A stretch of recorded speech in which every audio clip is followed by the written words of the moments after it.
Welcome to dreams achievers academy. நம்ம அகாடமியில் வந்து டிஎன்பிஎஸ்சிக்கு தமிழில் நியூ சிலபஸ் பேஸ்டு இலக்கணம் கிளாஸஸ் வந்து போஸ்ட் பண்ணிகிட்ருக்கோம். அதோடு வந்து தமிழ் கட்டாய தகுதி தேர்வு கேள்வித்தாள்களும் போஸ்ட் பண்ணிகிட்ருக்கோம். இந்த இதில் வந்து நம்ம இரண்டாவது கேள்வித்தாளாக இருக்கக்கூடிய கேள்வித்தாளிலிருந்து 51லிருந்து 100 வரைக்குமான வினாவிடை விளக்கங்கள் வந்து பார்க்க போகிறோம். இதற்கு முந்தைய வரைக்குமான வினாக்களுக்கான விளக்கங்கள் வந்து நம்ம ஆல்ரெடி போஸ்ட் பண்ணியிருக்கோம். அது ஒரு முறை பாருங்கள். இப்போ நம்ம கேள்விக்குள்ள போயிடலாம். 51வது கேள்வி பாருங்க, நிறுத்தற்குறி அறிக. இதுல வந்து எது சரியானது அப்படின்னு சொல்லி கேட்டிருக்காங்க. ஆப்ஷன் ஏ ரீட் பண்றேங்க. அவனிங்க, கூட்டத்தின் தலைவர் சக்தி அவர்கள் இப்போது தலைப்பிள்ளை என்னும் தலைப்பில் பேசுவார் என்று அறிவித்தார். அவர் வந்து ஒரு விஷயத்த சொல்லியிருக்காரு, சரிங்களா? அப்ப அவர் பொதுவா சொன்ன விஷயம் என்ன? சக்தி அவர்கள் இப்போது தலைப்பிள்ளை என்னும் தலைப்பில் பேசுவார் அப்படின்னு சொன்னதான். அப்ப அந்த இடத்துல வந்து ஒரு இரட்டை மேற்கோள் குறி வரணும். அப்ப இது வந்திருக்கு, கரெக்ட். அதே போல ஒரு இரட்டை மேற்கோள் குறி வர்றதுக்கு முன்னாடி அதற்கு முன்னாடி வந்து அந்த ஒரு சொத்தோட வரும் இல்லையா, அந்த இடத்துல ஒரு அரை புள்ளி கமா வரணும். அப்ப இங்க இல்லை. அப்ப கமா எங்க இருக்கு அப்படின்னு பாத்தீங்கன்னா, இப்ப ஆப்ஷன் சி தான் கரெக்ட்னு கொடுத்துருக்காங்க. கூட்டத்தின் தலைவர் இப்ப சக்தி அவர்கள் இப்போது தலைப்பிள்ளை என்னும் தலைப்பில் பேசுவார் வந்து டபுள் கொட்டேஷன் வந்துருச்சு, இரட்டை மேற்கோள் குறி. அதற்கு முன்னாடி அரை புள்ளி என்று சொல்லப்படக்கூடிய கமா வந்துருச்சு. இது வரைக்கும் கரெக்ட். அடுத்து அவர் குறிப்பிட்டு சொல்லக்கூடிய அந்த ஒரு தலைப்பை வந்து என்னது, ஒற்றை மேற்கோள் குறியால வந்து குறிப்பிடணும். தலைப்பிள்ளை அப்படிங்கிறது தான் தலைப்பு, தலைப்பிள்ளை அப்படிங்கிறது தலைப்பு. அப்ப இதை வந்து ஒற்றை மேற்கோள் குறி காட்டணும். அது வந்துருக்கா? உண்மைதான், ஒற்றை மேற்கோள் குறி வந்திருக்கு. ஆப்ஷன் சி தான் வந்து என்னது சரியான விடை. 52வது கேள்வி. 52வது கேள்வியுமே வந்து சரியான நிறுத்தற்குறிகளுடன் அமைந்த வாக்கியத்தை கண்டறிய அப்படின்னு தான் கொடுத்துருக்காங்க. வெண்பாவால் எழுதப்பட்ட நூல் முத்தொள்ளாயிரம் மன்னர்களின் பெயர்களை குறிப்பிடாமல் சேர சோழ பாண்டியர் என்று பொதுவாக பாடுகிறது. முதல் நமக்கு தெரிஞ்ச எளிமையானது பார்த்தலாம். இப்போ ஒரு சொற்றொடர்ல ஒன்றோடு ஒன்று தொடர்புடைய தொடர்வதுன்னு வச்சுக்கோங்களே, அதாவது இணைப்பு சொல் இல்லாமல் வந்துச்சுன்னா அந்த தொடரையும் மற்றொரு தொடரையும் வேறுபடுத்த செமிகோலன் என்று சொல்லப்படக்கூடிய இந்த முக்கார் புள்ளி அப்படின்வாங்க தமிழ்ல, இந்த புள்ளி வந்து பயன்படுத்தணும். அதாவது இணைப்பு சொல் இல்லாம ஒரு தொடர் வருது, அதை அடுத்து அது தொடர்புடைய இன்னொரு தொடர் வருது, இந்த இரண்டையும் வந்து இணைக்காமல் வேறுபடுத்தி காட்டணும் அப்படின்னா இந்த முக்கார் புள்ளி வரணும், சரிங்களா? அப்ப வெண்பாவால் எழுதப்பட்ட நூல் முத்தொள்ளாயிரம், அதுல வந்து வேற எந்த இணைப்பு சொல்லும் இல்லை, இதில் இல்லை இந்த நூலில் அப்படின்னு எதுவுமே வந்து ஜாயின் பண்ணக்கூடியதும் இல்லை. ஆனா அடுத்த சென்டென்ஸ் இதனுடன் தொடர்புடையது அப்படியே வந்திருக்கு. வெண்பாவால் எழுதப்பட்ட நூல் முத்தொள்ளாயிரம் மன்னர்களின் பெயர்களை குறிப்பிடாமல் வந்திருக்கு. அப்ப முத்தொள்ளாயிரம்ங்கிறது இங்க முடிஞ்சிருச்சு. அப்ப இந்த இடத்துல வந்து ஒரு செமிகோலன் வரணும், வந்திருக்கு. அடுத்து மன்னர்களின் பெயர்களை குறிப்பிடாமல் தனித்தனியா எண்ணும் பொழுது ஒரு கமா வரணும். அப்ப சேர சோழ அப்படின்னு சொல்லி வரணும். இறுதியானதுக்கு முன்னாடி கமா வரக்கூடாது. சேர சோழ பாண்டியர் என்று பொதுவாக பாடுகிறது முற்றுப்புள்ளி. அப்ப ஆப்ஷன் பி வந்து மிகச் சரியாக இருக்கிறது. 53வது கேள்வி பார்ப்போம். சரியான நிறுத்தற்குறிகளை உடைய வாக்கியத்தை கண்டறிக அப்படின்னு சொல்லி கொடுத்துருக்காங்க. நம்ம முன்னாடி தான் பார்த்தோம், இரண்டு தொடர்கள் வந்துச்சுன்னா இரண்டையும் வந்து இணைப்பு சொல் இடையில இல்லை, ஆனா ஒரே தொடர்புடைய தொடர், இரண்டையும் வேறுபடுத்த முக்கார் புள்ளி வரணும். இங்க பாருங்களே, நல்லவை வெல்லும் தீயவை தோற்கும். அப்ப இது ரெண்டுமே வேறு வேறு தொடர் தான், ஆனா ஒன்றோடு ஒன்று தொடர்புடையது. இரண்டையும் வேறுபடுத்த இந்த முக்கார் புள்ளி செமிகோலன் வந்து வந்திருக்கு, சரிங்களா? ஆச்சரியக்குறி வரக்கூடாது, கமாவும் வரக்கூடாது. கமா எப்போ வரணும் அப்படின்னு பார்த்தீங்கன்னா, என்னது நம்ம கடிதம் எழுதுவோம் பார்த்தீங்களா, அதில் வந்து இறுதியில் வைக்கக்கூடியதுக்கு முன்னாடி வரைக்கும் வந்து என்னது கமா வரணும். அதே போல் இரட்டை மேற்கோள் குறிக்கு முன்னாடி இருக்க சொல்லில் வந்து கமா வரணும். அதே போல் ஒன்றொன்றை எண்ணி சொல்லும் பொழுதும் கமா வரணும். 54வது கேள்வி. பேச்சு வழக்கு எழுத்து வழக்கு, இதில் வந்து எழுத்து வழக்கில் அமைந்த சொல்ல கண்டுபிடி அப்படின்னு சொல்லி கேட்டிருக்காங்க. எழுத்து வழக்கில் அமைந்த சொல் எது அப்படின்னு சொல்லி பார்ப்போம். ஆப்ஷன் ஏ ரீட் பண்ணி பாருங்க. சொல்லு அப்படிங்கிறது நம்ம எழுத்து வழக்கில் இல்லை, பேச்சு வழக்கில் இருக்கு. அப்ப இது வராது. அதே போல ஆப்ஷன் சி சொல்லின்னு அப்படிங்கிறதும் எழுத்து வழக்கில் இல்லை, பேச்சு வழக்கில் தான் இருக்கு. சொல் அப்படிங்கிறது என்னது, எழுத்து வழக்கு. சொல்றா அப்படிங்கிறது பேச்சு வழக்கு. 55வது கேள்வியும் பேச்சு வழக்கு எழுத்து வழக்கு. பின் வருவனவற்றுள் எழுத்து வழக்கில் அமையாத சொல்லை கண்டறிய அப்படின்னு சொல்லி கொடுத்துருக்காங்க. எழுத்து வழக்கில் அமையாத சொல் அப்படின்னா என்னது, பேச்சு வழக்கில் அமைந்த சொல்ல நம்ம கண்டுபிடிக்கணும். செல்க அப்படிங்கிறது எழுத்து வழக்கில் இருக்கக்கூடிய ஒரு சொல் தான். வருகங்கிறதும் எழுத்து வழக்கில் இருக்கக்கூடிய சொல். குந்திக்க அப்படிங்கிறது என்னது, பேச்சு வழக்கில் இருக்கக்கூடிய சொல். குந்திக்க அப்படின்னு நம்ம சென்னையில எல்லாம் இருந்திருந்தீங்கன்னா தெரியும், அந்த பக்கம் அந்த மாதிரி பேசுவாங்க. அதே போல படித்தான் அப்படிங்கிறது எழுத்து வழக்கில் அமைந்த ஒரு சொல். 56வது கேள்வி. சரியான எழுத்து வழக்கு தொடரினை தேர்ந்தெடு. அதாவது எழுத்து வழக்கில் அமைந்த தொடரை வந்து தேர்ந்தெடுக்கணும். நேற்று நீ வந்தியா, இதை நம்ம ஏற்கனவே இதற்கு முன்னாடி போட்ட ஒரு கேள்வியிலுமே வந்து இதே போல கேள்வி அப்படியே வந்திருக்குது. சரிங்களா, மீண்டும் மீண்டும் தான் வருது. வந்தியா அப்படிங்கிறது பேச்சு வழக்கு, வருவானா அப்படிங்கிறதும் பேச்சு வழக்கு, வருவாயா அப்படிங்கிறது பேச்சு வழக்கு, வந்தாயா அப்படிங்கிறது தான் என்னது வந்தாயா என்பதுதான் வந்து சரியான எழுத்து வழக்கு. 57வது கேள்வி, சொற்களை இணைத்து புதிய சொல் உருவாக்க சொல்லியிருக்காங்க. 2 சொற்கள் வந்து கொடுத்துருப்பாங்க. அந்த 2 சொற்களையும் வந்து நம்ம இணைத்து புதிய சொல் வந்து உருவாக்கணும். இங்க வந்து என்னது சிங்கம் கொடுத்துருக்காங்க. இதற்கு சரியான புதிய சொல் சேர்த்து 2 சொற்களை உருவாக்கலாம். என்ன அப்படின்னா சிங்கப்பரல் வராது, சிங்க குட்டி வராது, அது வந்து மரபு பிள்ளையில போயிடும்.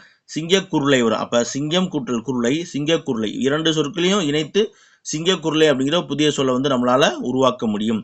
சிங்க கன்று வராது. பசுவுக்கும் மான் யானை, பசு மான் யானை இந்த 2க்கும் தான் வந்து என்னது கன்று வரும். சரிங்களா, குட்டி வந்து ஆட்டுக்குட்டி, நாய்க்குட்டி, பன்றி குட்டி இதெல்லாமே குட்டியில வரும்.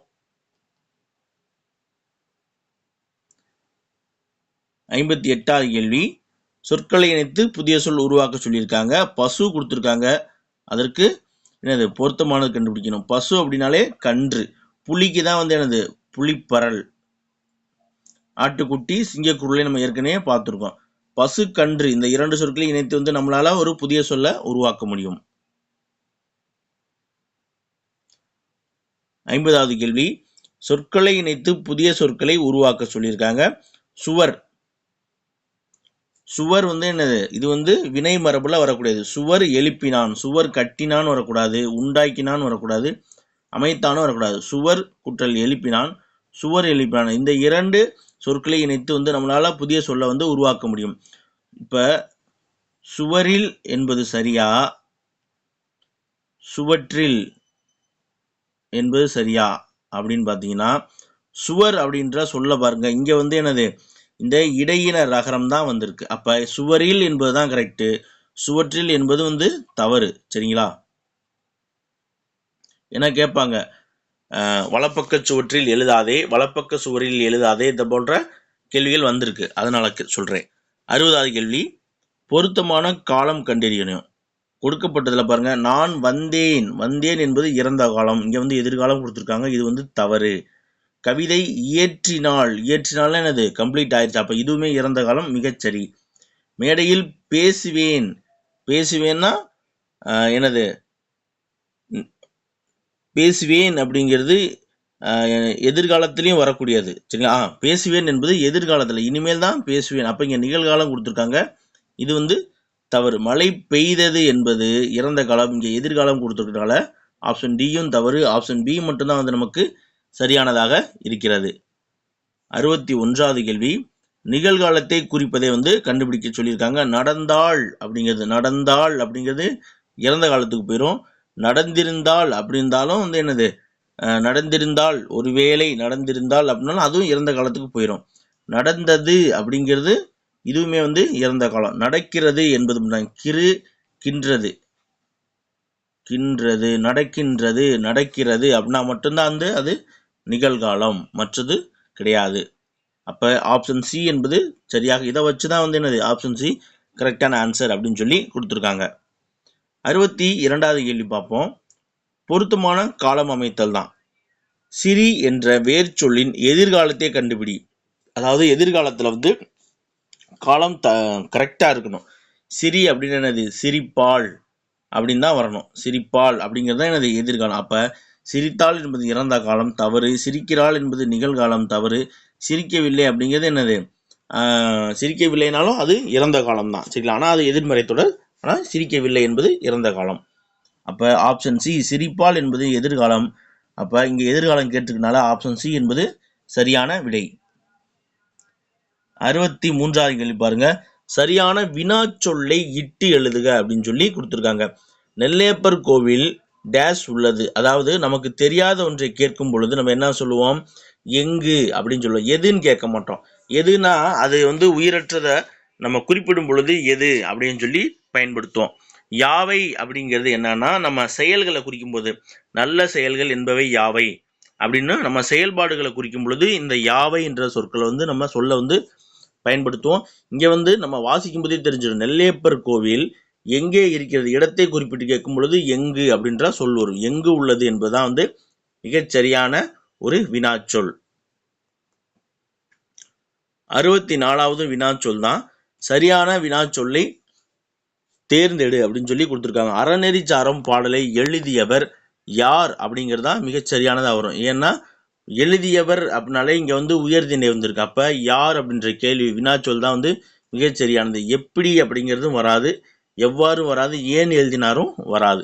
ஏன்னா அதற்கான பொருள் வர்ற மாதிரி அங்க நமக்கு சென்டென்ஸ் வந்து கொடுக்கப்படவில்லை. 65வது கேள்வி பார்ப்போம்.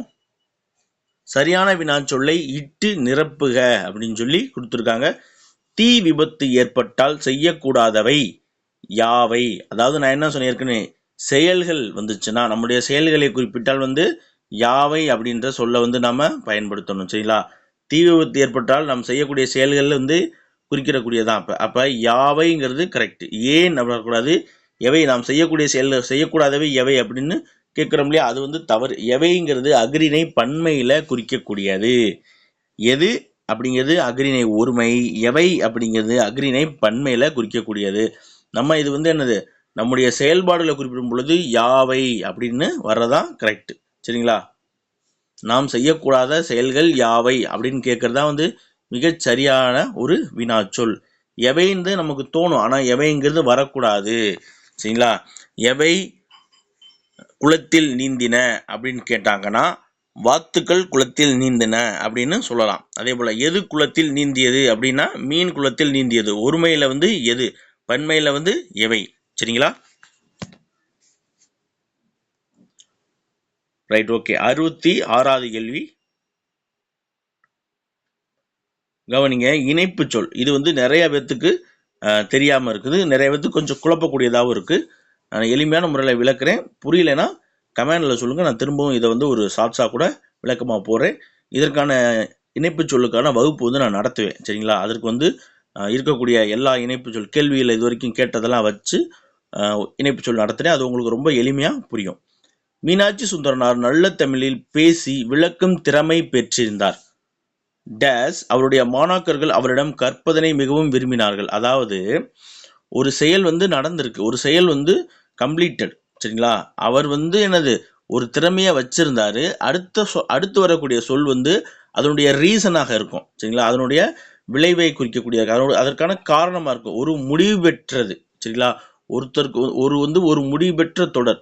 மீனாட்சி சுந்தரனார் வந்து நல்ல தமிழில் பேசி விடக்கூடிய திறமை பெற்றிருந்தார் அப்படிங்கிறது என்னது, ஒரு செய்தி, ஒரு நியூஸ். நமக்கு அந்த நியூஸ் ஒரு நியூஸ் வந்து முழுமையாக சொல்லப்பட்டு கம்ப்ளீட்டடான ஒரு நியூஸ் வந்து முழுமையாக முடிக்கப்பட்ட இறந்த காலம் பெற்றிருந்தார்னு என்னது, இறந்த காலத்தை கொண்ட ஒரு செய்தி வந்து அதற்கு இடையில் வந்து ஆகையால் அப்படின்ற சொல் வரணும். அதை அடுத்து அதற்கான காரணம் விளக்கப்படுமானால் இங்க வந்து என்னது, மீனாட்சி சுந்தரனார் வந்து நல்ல தமிழில் பேசி விளக்கும் திறமையை பெற்றிருந்த காரணத்தால் தான். அப்ப பெற்றிருந்தார், ஆகையால் தான் அவருடைய மாணாக்கர்கள் அவரிடம் கற்பதை விரும்பினார்கள். இது என்னது, அவங்க வந்து விரும்பினார்கள். இதுவுமே வந்து இங்க இறந்த காலம், ரெண்டுமே இறந்த காலம். ஆனா இந்த இதுல வந்து என்ன, இரண்டாவது இருக்கக்கூடிய சொற்றொடர் வந்து அதற்கான காரணத்தை விளக்குகிறது. முதலாவதா இருக்கக்கூடிய சொற்றொடர் வந்து என்னது, அவருடைய திறமையை வந்து விளக்கக்கூடியது. சரிங்களா?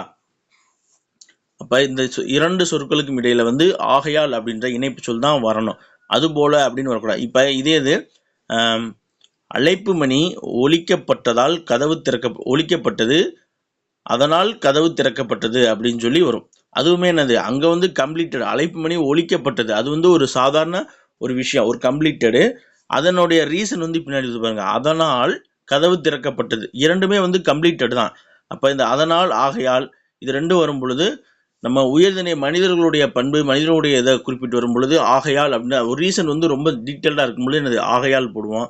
இதே அது ஒலிக்கப்பட்டது, திறக்கப்பட்டது அப்படிங்கும்போது என்னது, அதனால் அப்படின்ற வார்த்தை பயன்படும். அதனாலுக்கு வந்து இன்னும் ஒரு சில இது இருக்கு விதிகள், அது நம்ம பின்னாடி பார்ப்போம். 67வது கேள்வி பார்ப்போம். நீங்க இந்த 66 பார்த்தீங்கன்னா மற்ற ஆப்ஷன்ஸ் பார்த்தாலே வந்து இதுல ஈஸியா எடுத்துடலாம். ஏன்னா இதுல வந்து உங்களுக்கு குழப்பக்கூடியதான விடைகள் வந்து கொடுக்கப்படல. ஏன்னா பெற்றிருந்தார், இப்போ எனவே அப்படின்னு வந்தாலும் உங்களுக்கு இது வரலாமோ அப்படின்னு தோணும். எனவே அவருடைய மாணாக்கர்கள் அவரிடம் கற்பதை விரும்பினார்கள், இது ஓரளவுக்கு பொருத்தமானதாக தான் வரும். அதே போல் அதனால் அப்படின்ற சொல் வந்தாலும் அது வந்து பொருத்தமானதாக வரும். ஆனால் இங்கே பாருங்கள் அப்படி இல்லை. மற்றும் அவருடைய நண்பர்கள், அவருடைய மாணாக்கர்கள் அவரிடம் கற்பதை விரும்பினார்கள் அப்படிங்கிறது வரவே வராது. அதே போல் அவை போல அப்படின்னா என்னது, இது வந்து அவை அப்படிங்கிறது அக்ரிணையை குறிக்கக்கூடியது, இங்கே வரவும் வராது, அது போலவும் வராது. ஏன்னா அவர் பெற்றிருந்தார், அது போல அவர் மாணவர்கள் விரும்பினார்களா? இல்லை, அவர் பெற்றிருந்த காரணத்தால் தான் அவருடைய மாணவர்கள் வந்து விரும்பினார்கள். அப்போ இதற்கிடையில் வந்து ஆகையால் அப்படின்னு வரக்கூடியதான் வந்து மிகச் சரியான ஒரு இணைப்பு சொல். 67வது இணைப்பு சொல் பார்ப்போம்.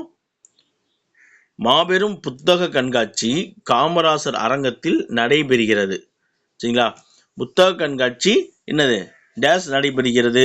பாருங்க, எங்கு நடைபெறுகிறது அப்படிங்கிறதா மிகச் சரியானதாக இருக்கும். எதற்காக நடைபெறுகிறது கொடுக்கல, காரணம் கொடுக்கல. ஏன் நடைபெறுகிறதுனாலும் ரீசன் தான், அதுவும் கொடுக்கல. எவ்வாறு நடைபெறுகிறது அப்படின்னா இந்த பிரம்மாண்டமாக நடைபெறுகிறது, இல்லை விமர்சையாக நடைபெறுகிறது அப்படின்றதும் நமக்கு கொடுக்கல. எங்கு நடைபெறுகிறது அப்படிங்கிறதான் சரியான ஒரு இணைப்பு சொல். 68வது கேள்வி, கீழ்கண்டவற்றில் சரியான இணைப்பு சொல்லை தேர்ந்தெடு அப்படின்னு சொல்லி கொடுத்துருக்காங்க. பாருங்க, பண்பிலான் பெற்ற பெருஞ்செல்வம் நண்பால் களந்தீமையால் தெரிந்தற்று. அதாவது பண்பிலாதவன் பெற்ற பெரும் செல்வமானது நல்ல பாலை, சரிங்களா, தீமையான களத்தில் கெட்டு போன களம்னா எனது பாத்திரத்தில் வைப்பதால் அந்த பால் வந்து திரிந்து போய்வதை போன்று அந்த செல்வம் வந்து எனது வீணாகி போயிடும் அப்படின்னு சொல்றாங்க. இந்த இடத்துல இணைப்பு சொல் அப்படிங்கிறது எது அப்படின்னு பார்த்தீங்கன்னா, இந்த திருக்குறள்ல அற்றுன்னு பார்த்தீங்களா, இது வந்து தான் இணைப்பு சொல். அப்போ அதுக்கான பொருள் என்ன அப்படின்னா, அது போன்று நான் சொல்லும் பொழுது விளக்கம் சொல்லுவேன் சொல்லியிருப்பேன். பண்பிலாதவன் பெற்ற பெருஞ்செல்வமானது என்ன, நல்ல பாலை தீமையான களத்தில் வைத்து திரிந்து போவதை போன்றது. அது போலதான் நல்ல பாலை என்னது ஒரு தூய்மை இல்லாத களத்தில் வைப்பதால் அந்த பால் வந்து திரிந்து போகுது இல்லையா, அந்த திரிந்து போவதை அது போலதான் பண்பில்லாத ஒருவன் பெற்றிருக்கக்கூடிய செல்வம். அப்ப என்னது, அது போல அப்படிங்கிறதான் சரியான இணைப்பு சொல்லிங்க. ஏனெனில் வராது, ஆகையாலும் வராது, அதனாலும் வராது. ஏன்னா எடுத்துக்காட்டு ஊமையா என்ன சொல்றாரு, நல்ல பாலை தூய்மையற்ற களத்தில் வைப்பதால் அந்த பால் திரிந்து போய்விடும், அதுபோலதான் பண்பில்லாதவனிடம் இருக்கக்கூடிய செல்வமும். அப்ப அந்த அற்றுங்கிறது என்னது, அது போல அப்படின்ற ஒரு பொருளை தரக்கூடியது. அதனால் நல்ல பாலை வந்து நீங்க கெட்டு போன பாத்திரம்னா அது கெட்டு போயிடுது, அதனாலதான் பண்பில்லாதவன் பெருஞ்செல்வம் வந்து கெட்டு போயிருமா? கிடையாது. ஆனா அது போலதான் பண்பில்லாதவன்கிட்ட இருக்கக்கூடிய செல்வமும் வீணா போயிடும். அப்படிங்கும்போது ஆப்ஷன் பி என்பது மிகச் சரியான ஒரு இணைப்பு சொல். பாருங்க, இணைப்பு சொல் எப்படியெல்லாம் கேட்டிருக்காங்க, திருக்குறளை வச்சு கூட இணைப்பு சொல் கொண்டு வந்திருக்காங்க. 69வது கேள்வி பாருங்க, இவற்றுள் எது சரியானது அப்படின்னு சொல்லி கேட்டிருக்காங்க. இருபொருள் தர சொல்லியிருக்காங்க. ஆக்குதல் அப்படின்ற சொல்லுக்கான இருபொருள். ஆக்குதல் என்னது, ஒண்ணு உண்டாக்குதல். ஆக்குதல் என்னது, ஒரு வந்து நம்ம உருவாக்குதல் அப்படின்ற பொருள், இல்லைன்னா ஒரு செயலை வந்து நம்ம செய்தல் அப்படின்ற பொருள், அப்படிங்கிறது தான் ஆக்குதல். சரிங்களா? அப்ப இங்க பாருங்க, யாக்கைனா உடம்பு, உடம்புனாலும் உடம்பு, ஆப்ஷன் ஏ வந்து வராது. சரிங்களா? ஆப்ஷன் பி செய்தல். ஆக்குதல் என்னது, ஒரு செயலை வந்து செய்தல், அப்ப அது ஆக்குதல். அதே போல சமைத்தல், உணவை ஆக்குதல், ஒன்றை வந்து உருவாக்குதல். அப்ப என்ன, சமைத்தல்ங்கிறது உணவை உருவாக்குதல். அப்ப ஆப்ஷன் பி வந்து என்பது மிகச் சரியானது. ஆப்ஷன் சி பாருங்க, சோறு வந்து ஆக்குதல் கிடையாது, ஆனா உண்டாக்குதல் வந்து என்னது, இது வந்து ஆக்குதல்ல வரக்கூடியது, சோறு வந்து வராது. உணவும் வந்து ஆக்குதல்ல வராது, பருகுதல் வராது. ஆப்ஷன் பி இங்க தான் கரெக்ட். அதாவது ஆக்குதல் அப்படின்னா ஒரு செயலை செய்தல், இல்லைன்னா ஏதாவது ஒன்றை வந்து உருவாக்குதல், இல்லை விளைவித்தல் தான் வந்து என்னது, ஆக்குதல் அப்படின்ற பொருள். 70வது கேள்வி பார்ப்போம். அடைப்புக்குள் உள்ள சொல்லை தகுந்த இடத்தில் சேர்க்க அப்படின்னு சொல்லி கொடுத்துருக்காங்க. நம்ம 7ஆம் வகுப்புல இருக்கக்கூடிய ஒரு பாட்டு, சரிங்களா, அதுல இருந்து கேட்டிருக்காங்க. ஏனி சாற்றிய ஏற்றரும் சென்னி அப்படின்னு சொல்லி ஒரு பாடல் வரும் இல்லையா, பெரும்பானாற்றுப்படை, அதுல இருந்து கேட்டிருக்காங்க. அப்ப வானம் ஊன்றிய மதலை அப்படிங்கிறதான் சரியானது. ஏனி சாற்றிய ஏற்றரும் சென்னி, இரவில் மாற்றிய அந்த இலங்கு சுடர் அப்படின்ற ஒரு அந்த என்னது, அந்த கலங்கரை விளக்க வந்து கடலில் வந்து வழி தெரியாமல் தவிக்கின்ற கப்பல்களுக்கெல்லாம் வந்து ஒளியை கொடுத்து கூப்பிடுது அப்படின்ற பாடல் வந்திருக்கு இல்லையா. என்னது, சாந்து பூசப்படா வேயாம் மாடம் சொல்லுவாங்க இல்லையா, சாந்து, வைக்கோல் சாந்து போன்றவற்றால் பூசப்படாத மாடம் அப்படின்ற பொருள்ல வரக்கூடிய அந்த பாடல். சரிங்களா? அதுல இருந்து தான் நமக்கு இது கேட்டிருக்காங்க. வானம் ஊன்றிய மதலை போல. அப்ப மதலை அப்படிங்கிறது இந்த ஆப்ஷன் பிக்கு தான் வந்து சரியான பொருத்தமானதாக வரும். 72வது கேள்வி பாருங்க. அடைப்புக்குள் உள்ள சொல்லை வந்து தகுந்த இடத்தில் சேர்க்கணும். தனது ஒருமை பன்மை பிழையிலிருந்து வந்திருக்காங்க. தனது அப்படிங்கிறது உயர்திணை ஒருமையில வரக்கூடியது. தமது அப்படிங்கிறது உயர்திணை பன்மையில வரக்கூடியது. சில இடங்கள்ல மரியாதை நிமித்தமாக தமது அப்படின்ற சொல் வந்து பயன்படுத்தப்படும். ஆப்ஷன் ஏ பாருங்க, தலைவர். இப்ப தலைவர் வந்து என்னது? மரியாதை. அப்ப மரியாதை பன்மையில தலைவர் தமது கையால் அப்படின்னு தான் வரணும். தமது கையால் பரிசு வழங்கினார். மாணவன் வந்து ஒருமையில இருக்கு. அப்ப மாணவன் தனது கையால் பரிசை பெற்று கொண்டான் அப்படிங்கிறது மிகச் சரியானது. மாடுகள் தமது தலையை ஆட்டின. மாடுகள் வந்து என்னது? அக்ரிணை. அப்ப மாடுகள் வந்து என்னது? இந்த இடத்துல வந்து தம் வரணும். மாடுகள் வந்து தம் பன்மை அக்ரிணை பன்மையில தம், அக்ரிணை உரிமையில தன் வரணும். சரிங்களா? அப்ப மாடுகள் தம் தலையை ஆட்டின. ஏன்னா பன்மையிலையா? மாடுகள் தம் தலையை ஆட்டின. அதே தலைவர் தன் வீட்டை வழங்கினார். தலைவர் வந்து என்னது? தமது வரணும். ஏன்னா மரியாதை பன்மை. அப்ப தலைவர் தமது வீட்டை வழங்கினார் என்பதுதான் சரியானது. அப்ப இதுல வந்து இங்க நான் தனது கொடுத்துருக்கனால மாணவன் தனது கையால் பெற்றுக்கொண்டான். ஆப்ஷன் பி தான் கரெக்டானது. 72வது கேள்வி பார்ப்போம். சால உரு தவ நனி கூர் களி ஆகிய 6 சொற்களும் வந்து ஒரே பொருளை தரக்கூடியது. அந்த பொருள் என்ன அப்படின்னு கேட்டிருக்காங்க. இவை எல்லாமே என்னது? ஒரு பொருள் தரக்கூடிய பல உரி சொல் அப்படின்வாங்க. ஏன்னா இது எல்லாமே உரி சொற்கள் தான். அப்ப ஒரே பொருளை தரக்கூடிய பல உரி சொற்கள். சால உரு தவ நனி கூர் களி. ஞாபகம் வச்சுக்கோங்க. சால உரு தவ நனி கூர் களி. இது எல்லாமே வந்து என்னது? மிகுதி அப்படின்ற பொருளை தரக்கூடியது. 73வது கேள்வி. உயர்ந்தோங்கும் மலை இத்தொடரில் உள்ள ஒரு பொருளுக்கு இரு சொற்கள் உள்ளன. அவற்றை தேர்ந்தெடு. உயர்ந்தோங்கு அப்படின்னா ஒன்று உயர்ந்து, இன்னொன்று வந்து ஓங்கிய இல்ல ஓங்கு அப்படின்ற பொருள். உயர்ந்து கூட்டல் ஓங்கு. பிரிக்கும் போலே எப்படி பிரிப்போம்? உயர்ந்து கூட்டல் ஓங்கு. அப்ப 2 சொற்கள் என்னது? ஒன்று உயர்ந்து உயர், இன்னொன்று ஓங்கு. ஆப்ஷன் பில தான் இருக்கு. தான் கரெக்டானது. 74வது கேள்வி பார்ப்போம். நகை என்னும் சொல் தரும் இருபொருள். நகைனாலே நமக்கு தெரியும். ஒன்று சிரிப்பு, இன்னொன்று வந்து அணிகலன். அப்ப எங்க இருக்கு நகை? ஆப்ஷன் சில தான் இருக்கு. சரிங்களா? புன்னகை அப்படின்னாலும் அது நகை அப்படின்ற பொருளை தரக்கூடியதுதான். 75வது கேள்வி. குறில் நெடில் பொருள் வேறுபாடு அறிந்து சரியான விடையை தேர்வு செய்ய சொல்லியிருக்காங்க.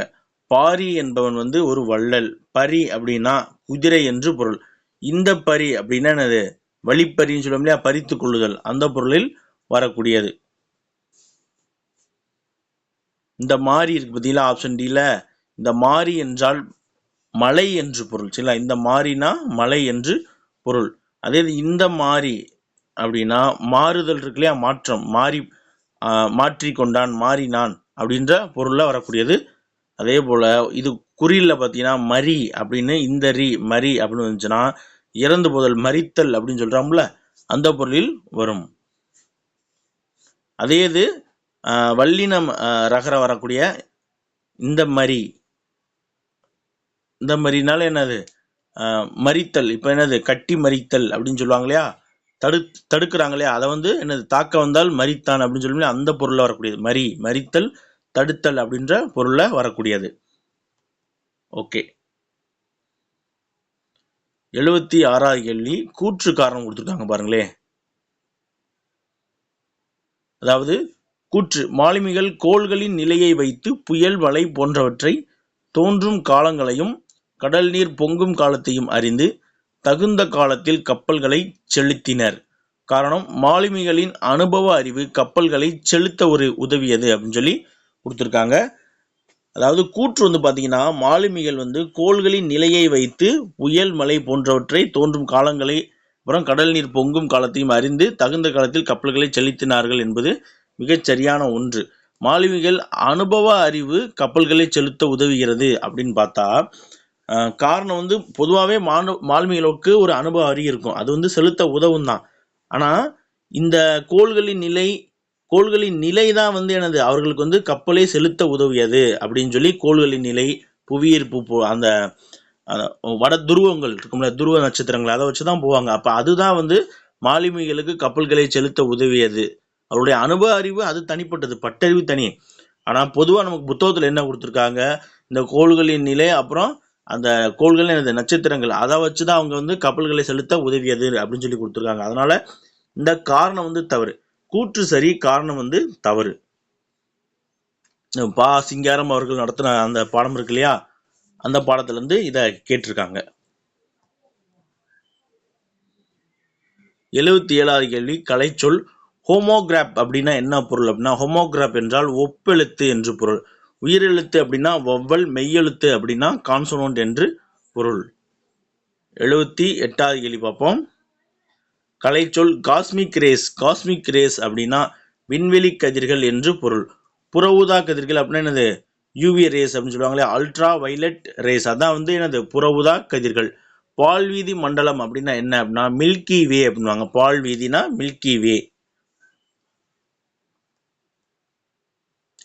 79 கலைச்சொற்கள் அறிதல். நூல் அப்படின்னா என்னது, த்ரெட். நூல்னா த்ரெட் என்று பொருள். டன்னிங் அப்படின்னா, டேனிங் அப்படின்னா என்னது, தோல் பதனிடுதல் செய்யறாங்களே, அதை வந்து டேனிங் அப்படின்னு சொல்லுவாங்க. லூம் அப்படின்னா என்னது, கைத்தறி, விசைத்தறி, கைத்தறி அப்படின்வாங்க. ஃபேக்டரி அப்படின்னா தொழிற்சாலை என்று பொருள். யாண்டு என்னும் சொல்லின் பொருளினை எழுதுக. நம்ம புறநானூற்று காவர் பென்று பாடிய பாடல்னு கேட்டிருக்காங்க. யாண்டு உளனோ, யாண்டு அப்படின்ற சொல்லியிருக்கான பொருள் என்னன்னா எங்கு உள்ளான் அப்படின்ற பொருள். அப்ப எங்கே இல்லைன்னா எங்கு அப்படின்றதா அது வந்து சரியான விடையாக வந்திருக்கும். 82வது கேள்வி பார்ப்போம். பொருத்தமான பொருளை தெரிவு செய்ய சொல்லியிருக்காங்க. ஈன்று அப்படின்னா என்னது, பெறுதல், பெற்று அப்படின்ற பொருள். அப்ப ஈன்றுனா பெற்று. அதே போல கொம்பு அப்படிங்கிறது, கொம்புனா கிளை. நம்ம மரத்தினுடைய ஒரு கிளை வந்து கொப்பு, கிளை, கொம்புன்னு பிரிப்போம் இல்லையா, அதுல வரும். அதிமதுரம் அப்படின்னா மிகுந்த சுவை, தேன் என்று பொருள். மதுரம்னா தேன். கல் அப்படின்னாலும் தேன் அப்படின்ற ஒரு பொருள் இருக்கு, சரிங்களா. மது அப்படின்னாலும் தேன் அப்படின்ற பொருள் இருக்கு, இனிப்பு. அதனால தான் வந்து என்னது, மதுரம் அப்படின்னா சுவை, இனிப்பு சுவைன்னு அர்த்தம். அதிமதுரம். குரங்கு அப்படின்னா என்னது, கவி என்று ஒரு பொருள் இருக்கு. குரங்கு அப்படின்னா கவி, கவி காலமேகம் சொல்றோம் இல்லையா, அதனால குரங்குன்னா கவி. ஒரு ஔவையார் வந்து ஒரு புலவர் வந்து பாடும் பொழுது வாடி பொடின்ற மாதிரி ஒரு பாடல் அமைஞ்ச மாதிரி பாடிடுவாரு. அதற்கு வந்து அந்த அவங்க வந்து பாடும் பொழுது நீ ஒரு கவி அப்படின்னு சொல்லி திட்டிடுவாங்க, நீ ஒரு குரங்கு அப்படின்ற பொருள்ல திட்டிடுவாங்க. அப்ப குரங்கு என்றால் கவி என்று ஒரு பொருள் இருக்கிறது. அப்ப 4, 1, 2, 3 ஆப்ஷன் சி வந்து என்னது மிக சரியானது. 82வது கேள்வி பார்ப்போம். தகுந்த சொல்லை தேர்ந்தெடுத்து எழுதுக அப்படின்னு சொல்லி கொடுத்துருக்காங்க. வீட்டு பயன்பாட்டிற்காக பொருட்களை வாங்கக்கூடியவர்கள், நுகர்வு பொருட்களை வாங்கக்கூடியவர்கள் வந்து என்னது, நுகர்வோர்கள், சரிங்களா. முதலீடு செய்பவர்கள் வந்து முதலீட்டாளர்கள். தொழில் செய்யக்கூடியவர்கள் அதாவது உழைப்பாளிகளை வந்து என்னது, தொழிலாளி அப்படின்வாங்க. நெசவு செய்யக்கூடியவர்கள் வந்து நெசவாளி அப்படின்வாங்க. 83வது கேள்வி. பின் வருவனவற்றை பொருத்தி விடை அறிக. அப்படின்னா என்னது, அதாவது மரபு சொற்கள் வந்து என்னது, கூட்டப்பெயர்ல இருந்து கேட்டிருக்காங்க. அப்படின்னா ஆநிறை, ஆநிறை. ஆட்டு மந்தை, ஆடுனா ஆட்டு மந்தை, மாடு வந்தா மாட்டு மந்தை வரணும். ஒளி அப்படின்னா ஒளிக்கற்றை, ஒளிங்கிறது ஒளிக்கற்றை. கல்லுங்கிறது கற்குவியல், பழம் வந்து பழக்குவியல், சரிங்களா. அப்ப 4, 3, 2, 1 ஆப்ஷன் பி வந்து மிகச்சரியாக இருக்கிறது. 84வது கேள்வி. கட்டளை தொடரை கண்டறிக. கொடுக்கப்பட்ட தொடர்ல கட்டளை தொடர் எது? அப்துல் நேற்று வந்தான். இப்ப இதுல வந்து அப்துல்ங்கிறது எழுவாய், வந்தான்ங்கிறது பயனிலை. அப்ப அப்துல் அவனே வந்தான், அப்ப இது வந்து தன்வினை, சரிங்களா. அதே போல அப்துல் நேற்று வருவித்தான். வருவித்தான்ங்கிறது அவன் வேற ஒன்றை வந்து வருவிச்சிருக்கான், வேற ஒருத்தர் மூலியமாக வருவித்திருக்கான். இப்ப எழுவாய் வந்து அப்துல் வந்து அந்த செயலை செய்யல. ஆப்ஷன் ஏல பார்த்தீங்கன்னா அப்துல் தான் வந்து அந்த செயலை செய்தான், அப்ப அதனால அது வந்து தன்வினை. அப்துல் வந்து இந்த செயலை செய்யாதனால ஆப்ஷன் பி வந்து பிறவினை ஆயிரும். இது நாற்காலி அப்படிங்கிறது என்னது, ஒரு சாதாரண சொற்றொடர், ஒரு எழுவாய் தொடர் அப்படின்னு வச்சுக்கலாம். ஏன்னா இது நாற்காலி அப்படின்னு சொல்லி ஒரு செய்தி தொடராக கூட ஒரு செய்தி தொடர். இது நாற்காலி அப்படிங்கிறது என்னது, நமக்கு செய்தியை சொல்லக்கூடியது. இது வந்து ஒரு செய்தி தொடர். பூக்களை பறிக்காதீர் அப்படிங்கிறதா இந்த இடத்துல வந்து நமக்கு கட்டளையாக இருக்கு. இது வந்து நமக்கு ஆர்டர் போடக்கூடிய மாதிரி இருக்கு. மற்ற எந்த தொடருமே ஆர்டர் போடக்கூடிய மாதிரி இல்லை. 85வது கேள்வி, இவ்வரிகளில் உள்ள பொருட்கோளை கண்டறிக. ஸ்கூல் புக்லேயே பொருட்கோள் டாபிக்ல கொடுத்துருக்காங்க. பட் நமக்கு நியூ சிலபஸில் வந்து பொருட்கோள் வந்து அந்த அளவுக்கு வராது. சரிங்களா? ஆழத்து மேல குவளை, குளத்துல வாளி நெடிய குரங்கு. அதாவது இந்த பொருட்கோள் வந்து என்ன அப்படின்னு பார்த்தீங்கன்னா, கொண்டுகுட்டு பொருட்கோள். கொண்டுகுட்டு பொருட்கோள் அப்படின்னா சொற்கள் வந்து அங்கங்கு இடம் மாதிரி இருக்கும். அதை வந்து ஒவ்வொரு இடத்துலையும் நம்ம எடுத்து வச்சு பொருள் கொள்ற மாதிரி இருக்கும். அதுதான் வந்து என்னது கொண்டுகுட்டு பொருட்கோள் அப்படின்னு சொல்லுவாங்க. 86வது கேள்வி பார்ப்போமா? விருந்தினரும் வறியவரும் நெருங்கியுண்ண மேன்மேலும் முகமலரும் மேலோர் போல என்று விருந்தை பற்றி கூறும் நூலை கண்டிடுக அப்படின்னு சொல்லி கொடுத்துருக்காங்க. நமக்கு தெரியும், அது செயங்கொண்டார் வந்து கலிங்கத்து பரணியில இவ்வாறு பாடியிருப்பார். அப்ப கலிங்கத்து பரணி. அதே போல சிலப்பதிகாரத்திலையும் வந்து விருந்தினரை பத்தி சொல்லியிருப்பாங்க. அதே போல காசி காண்டத்திலையும் விருந்தினரை பத்தி நமக்கு சொல்லப்பட்டிருக்கும். திருவள்ளுவர் வந்து என்னது விருந்தினரி அனிச்சமலரை வந்து விருந்தினுடைய முகத்துக்கு வந்து ஒப்பாக சொல்லியிருப்பார். அதே போல விருந்தினர் வந்து திரும்பி போகும்போது காலின் 7 அடி பின் சென்றார் அப்படின்னு சொல்லி பொருணர் ஆற்றுப்படையில சொல்லியிருப்பாங்க. சரிங்களா? பொருணர் ஆற்றுப்படை வந்து என்னது பொருணர் ஆற்றுப்படையில காலின் 7 அடி பின் தொடர்ந்து போவாங்களா விருந்தினர் வந்து பிரிய மனம் இல்லாமல்.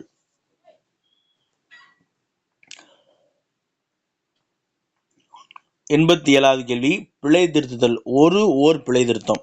இதற்கு வந்து நான் ஒரு ஷார்ட்கட் சொல்றேன், ஏற்கனவே சொன்னதான். அஃது ஓர் ஆட்டுக்குட்டிக்கு. அது ஒருவேளை மருந்து. ஒருவேளை. அப்ப உயிரெழுத்து ஆ வந்திருக்கா? அப்ப உயிரெழுத்துக்கள் எங்கெல்லாம் வருதோ அதற்கு முன்னாடி ஓர் வரணும், அஃது வரணும். இங்க வேலை உயிர்மை எழுத்து எங்கெல்லாம் வந்திருக்கோ அதற்கு முன்னாடி ஒரு வரணும், அது வரணும். இது மட்டும் இருந்தா போதும். நீங்க வந்து சில இடங்கள்ல வந்து நீங்க உயிரெழுத்து வந்து எந்த இடத்துல போடணும் டக்குன்னு குழம்புனாலும். அப்ப இந்த ஒரு ஷார்ட்கட், அஃது ஒரு ஆட்டுக்குட்டிக்கு, அது ஒரு வேளை மருந்து, இல்லைன்னா அது ஒரு வேளை உணவு அப்படின்னு சொல்லி வச்சுக்கலாம். அப்ப உயிரெழுத்து எங்கெல்லாம் வருதோ அதற்கு முன்னாடி ஓர் மற்றும் அஃது வரணும். உயிர்மை எழுத்து எங்கெல்லாம் வருதோ அதற்கு முன்னாடி ஒரு மற்றும் அது வரணும். அவ்வளவுதான். இப்ப நம்ம ஆன்சர் பார்த்தலாம். ஒரு அழகிய சிற்றூரில் வரக்கூடாது, ஓர் அழகிய சிற்றூரில் வரணும். அப்ப ஆப்ஷன் ஏ தவறு. ஓர் அழகிய சிற்றூரில் ஒரு குளம் வரணும். அப்ப ஓர் குளம் வந்திருக்கு, இது தவறு. ஓர் அழகிய சிற்றூரில் ஒரு குளம் இருந்தது வந்து மிகச் சரியான ஒன்று. சரிங்களா? ஒரு அழகிய சிற்றூரில் டி வந்திருக்கு, இது வந்து தவறு. 88வது கேள்வி, சரியான தொடரை தேர்ந்தெடு அப்படின்னு சொல்லி கொடுத்துருக்காங்க. அருந்தும் அருமருந்தென உணவே நம் தமிழ் மக்கள் அறிந்தவர் அப்படின்னு சொல்லி கொடுத்துருக்காங்க. இந்த வார்த்தைகளை பாருங்களேன், அருந்தும் அருமருந்தென உணவே அப்படின்னா இது வந்து வார்த்தையில் வந்து சரியா உட்காரல, தெரியுதுங்களா? தமிழ் மக்கள் அறிந்தவர்ங்கிறது கூட ஓகே, பட் அருந்தும் அருமருந்தென உணவே அப்படின்னா இந்த இடத்துல வார்த்தைகள் சரியா உட்காரல. அப்ப ஆப்ஷன் ஏ வந்து வராது. ஆப்ஷன் பி பாருங்க, தமிழ் மக்கள் அருமருந்தென அருந்தும் உணவே அறிந்தனர், இல்ல அருந்தும் உணவை அறிந்தனர். அதாவது தமிழ் மக்கள் வந்து அருமருந்து என அருந்தும் அளவு உணவை வந்து அறிந்திருந்தார்கள் அப்படிங்கிறது நம்ம இதனுடைய பொருள். அப்ப இது வந்து சரியாக இருக்கிறது. ஆப்ஷன் சி பாருங்க, அருந்தும் உணவே அருமருந்தென அறிந்தவர் நம் தமிழர்கள். இது வந்து ஓரளவுக்கு வந்து நம்ம பார்க்கும்போது எந்த தவறு இல்லாம தான் இருக்கும். அருந்தும் உணவே அருமருந்தென அறிந்தவர் நம் தமிழர்கள், ரொம்ப கிளியர் கட்டா இருக்கு பாருங்களேன். நம் உணவே அருமருந்தென அறிந்தவர் அருந்தும் தமிழர்கள் அப்படிங்கிறது இது தப்பா இருக்கு.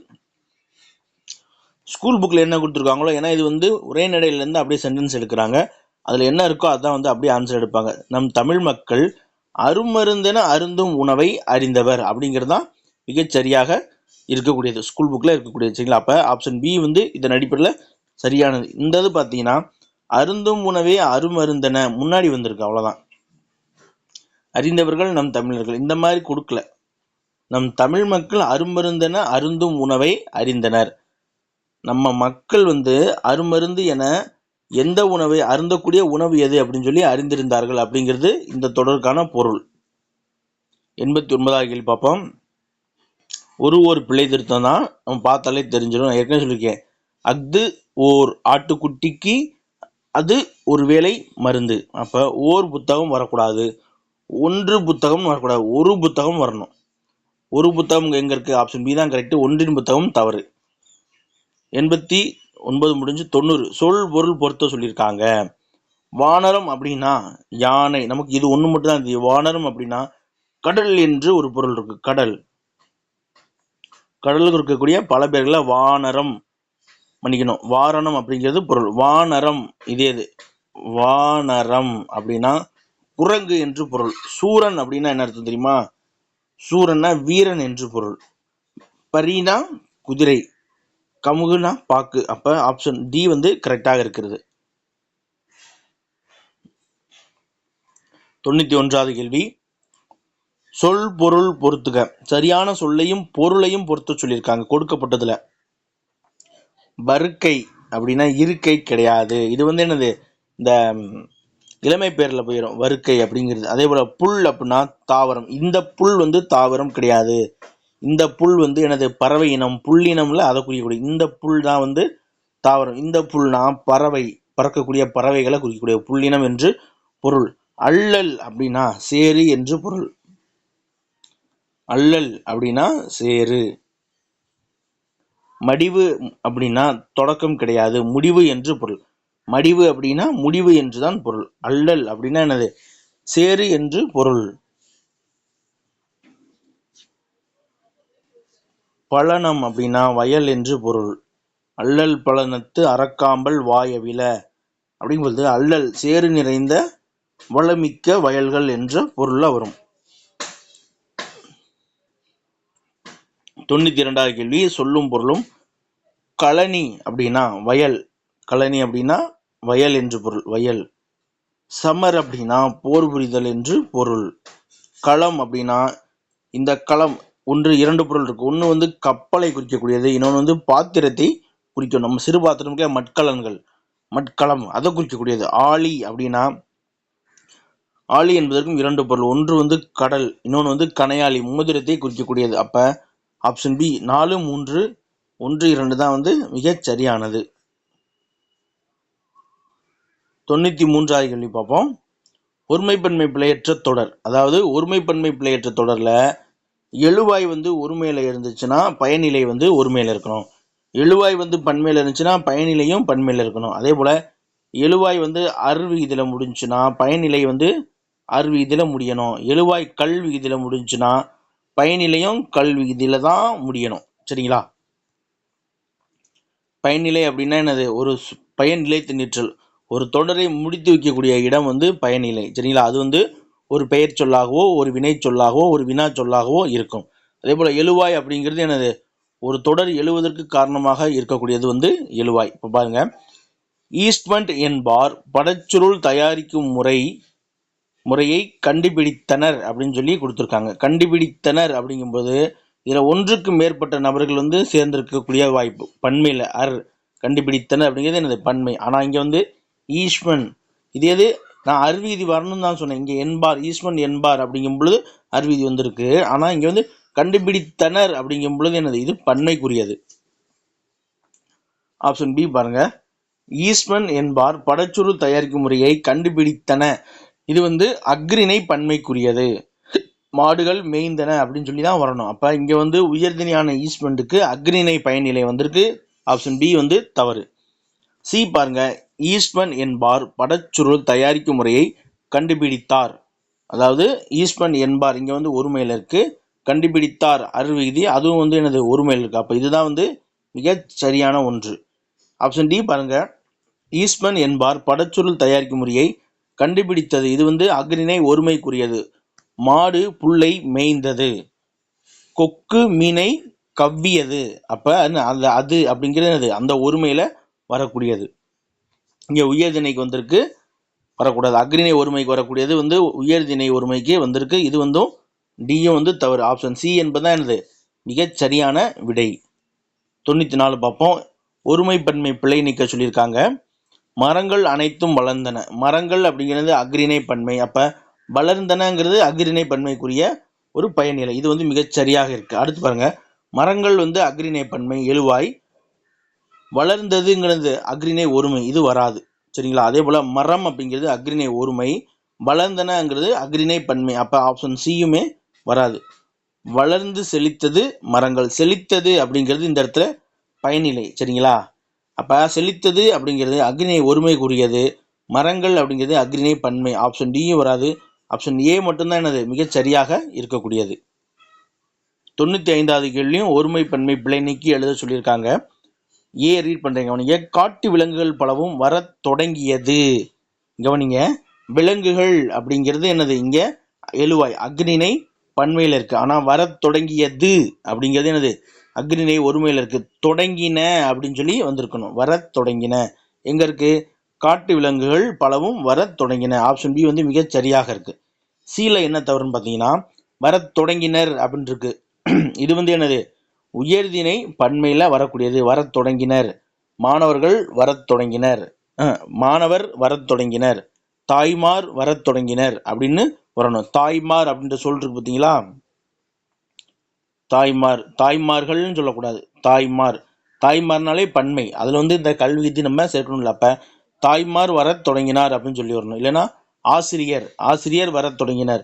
ஒருவேளை ஆசிரியர்கள் வந்தா அப்ப வரத் தொடங்கினார்கள் அப்படின்னு சொல்லி அந்த இது வந்து முடியணும். டிஎன்பிஎஸ்சி மெட்டீரியல் வந்து அப்படிதான் சொல்லியிருக்காங்க. கல்வி இதில் முடிஞ்சா கல்வி இதில் முடியணும், அறிவி இதில் முடிஞ்சா அறிவி இதில் முடியணும். இப்ப எடுத்துக்காட்டு சொல்றேன் பாருங்க. ஆசிரியர் வந்தனர் அப்படின்னு வரணும். இங்க அறிவி இது வந்தா வந்தனர்.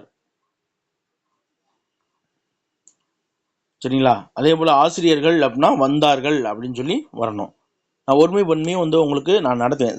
அப்போ வந்து அதை கொஞ்சம் விளக்கமாகவே உங்களுக்கு நான் சொல்லிடுவேன். சரிங்களா? இப்போ நம்ம 96வது கேள்வி பார்ப்போம்.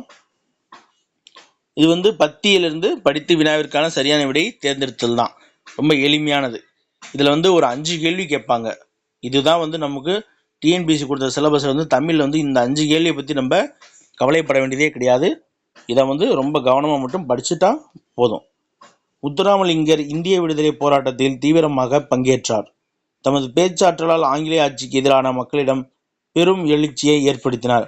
மேடைகளில் அவர் ஆற்றிய வீர உரையை கேட்ட மக்கள் ஆங்கில ஆட்சிக்கு எதிரான வீறு கொண்டு எழுந்தனர். அதனால் அச்சமடைந்த ஆங்கில அரசு பலமுறை அவரை கைது செய்து சிறையில் அடைத்தது. மேலும் வாய்ப்பூட்டு சட்டம் மூலம் மேடைகளில் அரசியல் பேசக்கூடாது என்று அவருக்கு தடை விதித்தது. வட இந்தியாவில் வாய்ப்பூட்டு சட்டத்தின்படி பேச தடை விதிக்கப்பட்ட தலைவர் பாலகங்காதர திலகர். அவரை போலவே தென்னாட்டில் அச்சட்டத்திற்கு ஆட்பட்ட தலைவர் முத்துராமலிங்கர் என்பது குறிப்பிடத்தக்கது. இவரது விடுதலை வேட்கையை அறிந்த திருவி கல்யாண சுந்தரனார் தேசியம் காத்த செம்மல் என்று பாராட்டியுள்ளார். வங்கச்சிங்கம் என்று போற்றப்பட்ட நேதாஜி சுபாஷ் சந்திர போஸுடன் நெருங்கிய தொடர்பு கொண்டிருந்தார். இப்போ கேள்விகள் பார்ப்போம். விடுதலை போரில் பங்கேற்றவர் வந்து முத்துராமலிங்கர். அடுத்து, அவர் உரையை கேட்ட ஆங்கில அரசு செய்த செயல் வந்து என்னது அவருக்கு சிறையில் அடைத்தது.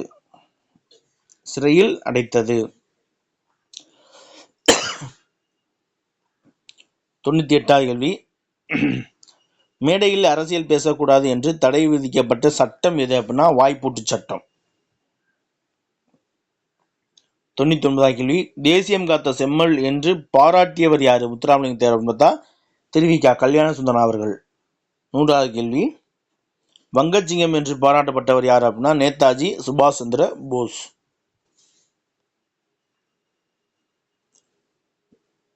100 வினாக்கள் வந்து முடிவடைஞ்சிருச்சு. இந்த வீடியோக்கள் வந்து உங்களுக்கு பயனுள்ளதாக இருந்துச்சுன்னா உங்களுடைய நண்பர்களுக்கு வந்து இதை ஷேர் பண்ணுங்கள். டிஎன்பிசி படிக்கக்கூடிய உங்களுடைய நண்பர்களுக்கு இதை ஷேர் பண்ணி அவங்களும் படித்து பயன்பெறுமாறு அவர்களுக்கு உதவுங்கள். மீண்டும் ஒரு அடுத்த நல்ல வீடியோவில் சந்திப்போம். டிஎன்பிசிக்கான தமிழ் இலக்கணம் கிளாஸஸ் வந்து நம்ம நடத்தி கொடுத்துட்ருக்கோம். அதையுமே ஒரு முறை பாருங்கள், உங்களுக்கு யூஸ்ஃபுல்லாக இருக்கும் என்று நம்புகிறேன். மீண்டும் ஒரு அடுத்த வீடியோவில் பார்க்கலாம். தேங்க்யூ.